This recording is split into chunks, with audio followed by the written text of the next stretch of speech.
In the last 10 days, we can see spreading throughout the states an uprising. An uprising at a scale that we haven't seen in a very long time. Civilians, protesters, people trying to create a long sought after change and doing it with much dedication, goodwill, perseverance, and a variety of personal attitudes regarding the way this change should materialize.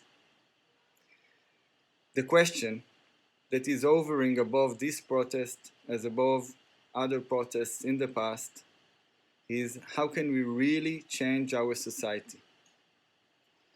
When we see something that we believe is true and just, how can we transmit this vision to others who do not share it?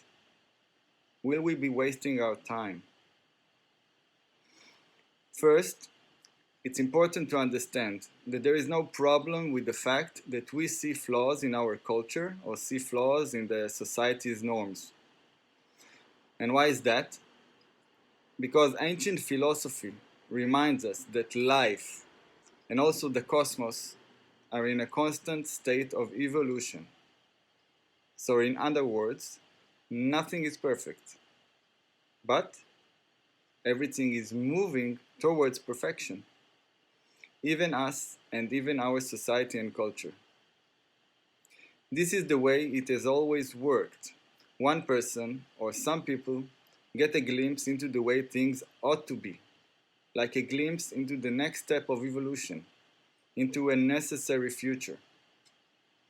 Once those people become aware of what is more just and more natural, they start advocating it.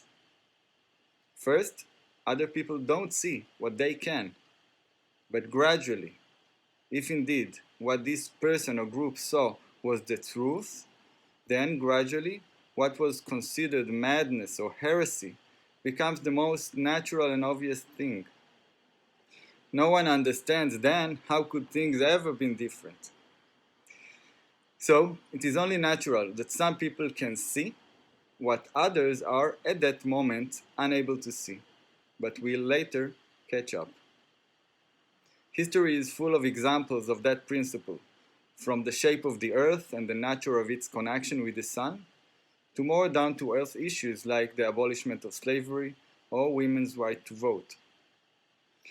The question then is how to bring about a change. How can we change someone's view and understanding, and moreover, how can we change someone's heart? It is indeed a mysterious thing, the heart. With words, you can help someone else understand better what you see. Again, with words, you can help someone else understand better what you see. He or she can then imagine what you have described. But how can you help him or her not only imagine what you see, but to actually see? See on their own. How can you do that? So I will draw on the words of the Indian philosopher Nilakanta Sriram when he was referring the kind of knowledge that cannot be conveyed by words nor can be taught. And that's what he said. When there is love in the real sense, creating a sympathetic accord or a state of communion between oneself and another, say between a mother and her child, what is in the mother's heart can be conveyed to the child. So it is love that serves as a bridge. Love creates a sympathetic accord. Love creates a state of communion.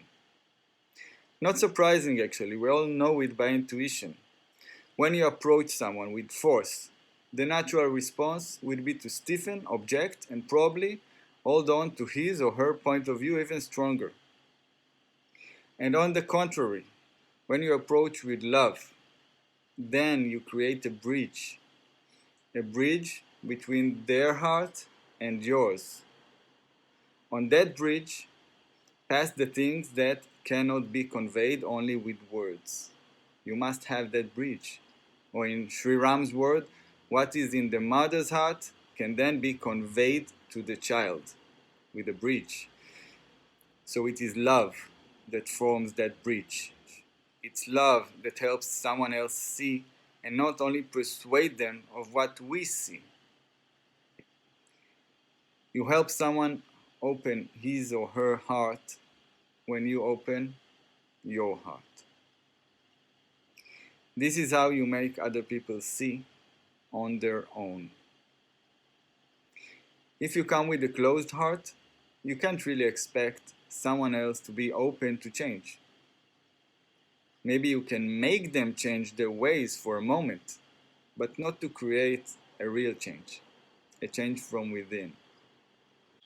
So, if you are a reformer, know that you are entrusted with a very diligent and important responsibility. The responsibility to take everybody forward, to help others see what you see clearly. And if this duty was appointed to you, then it must mean that you also have the capacity to carry it through. Don't take the easy and tempting path of forcing a change on the shell only, on the external, the appearance of things, but take the arduous way of transforming hearts and bring a real, a lasting change. And if others can't see, then just keep going. There is no force in the universe that is stronger than love. And who knows, if you come with a loving and open heart, then probably you also will be changed during the process and see things that previously you couldn't see. Be the change.